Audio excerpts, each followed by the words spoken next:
We're here at the NFL Scouting Combine, and today the cornerbacks will take the field to go through their positional drills, the 40-yard dash. This is always one of the most exciting days of the Combine. And with that in mind, I want to take a look at two corners who could fit the Ravens in this year's draft. As we know, the Ravens are always looking to restock at that position, and they could even do that early in this year's draft once again, just like they did last year in taking Nate Wiggins. So the two guys that I'll point to, first up is Maxwell Hairston out of Kentucky. In some ways, he reminds me of Wiggins. He's a lean cornerback, 5'11", 180 pounds, but he's really fluid in his movement. He's fast, he can cover guys incredibly well, very sticky in his coverage. Now, he had a better 2023 season than he had in 2024, in part because of injuries, and also because teams just weren't throwing the ball in his direction. They were looking the other way with Hairston out there locking down number one receivers. He had 5 picks in 23,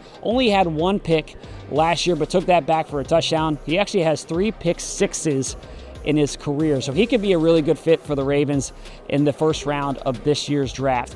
Now, the second guy that I'll point to is Azareye'h out of Florida State. He has been mocked to the Ravens in the first round of some of these early mock drafts, and he's just a prototypical corner in terms of his size. 6'1", 191 pounds. He can get up at the line of scrimmage and play that press coverage that the Ravens like to play at times. So he's a good physical corner, had 2 picks during his college career, and that size combination, along with the way that he plays the game from that press physical standpoint, that's going to be attractive to a lot of NFL teams, and I think he's probably going to end up being a first-round cornerback, potentially there for the Ravens at the end of that first round. So those are two corners who could be really good fits for the Ravens in this year's draft. And like I said, seeing these guys get on the field and go through the workouts here at the Combine is really significant. That's when guys can fly up the board, because some of these guys put up big-time numbers. So there's often movement based on how they perform at the Combine. So we'll see how these guys stack up after this week.